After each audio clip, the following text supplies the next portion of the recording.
জাপানে খুলছে বাংলাদেশের রপ্তানি বাণিজ্য বৃদ্ধির নতুন দুয়ার। এমনিতেই এশিয়ার দেশগুলোর মধ্যে ভারতের পর বাংলাদেশের সবচেয়ে বড় রপ্তানি গন্তব্য সূর্যোদয়ের দেশটি। গেল 2024-25 অর্থবছরে জাপান থেকে $180 কোটি পণ্য আমদানির বিপরীতে $140 কোটি রপ্তানি আয় করেছে বাংলাদেশ। রপ্তানির প্রায় 80%ই তৈরি পোশাক, রয়েছে হিমায়িত মাছ, চামড়া ও পাটজাত পণ্য। আগামী নভেম্বরে এলডিসি উত্তোলনের পর রপ্তানি বাজারে শুল্ক সুবিধা হারাবে বাংলাদেশ।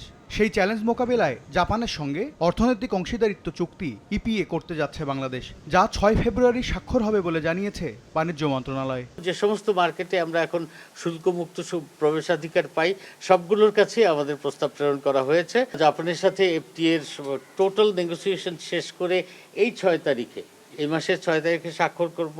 প্রথমবারের মতো কোনো দেশের সঙ্গে করা এই ইপিএ এর কারণে 7,379 পণ্যে জাপানের শুল্কমুক্ত সুবিধা পাবে বাংলাদেশ, আর জাপানের 1,039টি পণ্য একই সুবিধা পাবে বাংলাদেশে। এছাড়া বাংলাদেশের 97টি উপখাত আর জাপানের 120টি উপখাত উন্মুক্ত হবে চুক্তির আওতায়। এমন উদ্যোগ বাজার প্রতিযোগিতায় এগিয়ে রাখবে বলে মনে করেন রপ্তানিকারকরা। 24 সালে আমাদের 47 বিলিয়ন থেকে আমরা 27 বিলিয়ন আমরা এক্সপোর্ট করতেও পারি নাই।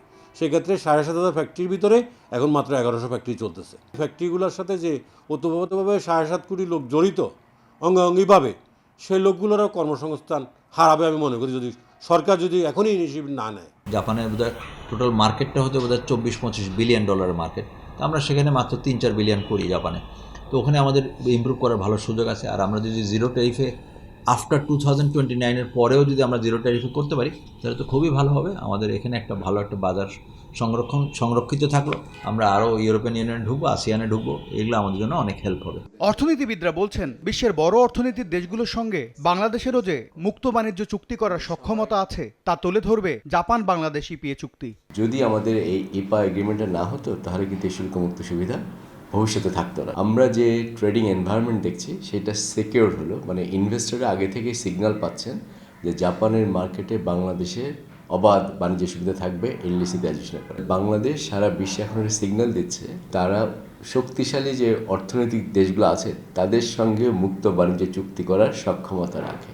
বাণিজ্য মন্ত্রণালয় বলছে, দক্ষিণ কোরিয়ার সঙ্গেও বাণিজ্য চুক্তি প্রক্রিয়া রয়েছে প্রায় শেষ পর্যায়ে। এম এস আরিফিন, সময় সংবাদ, ঢাকা।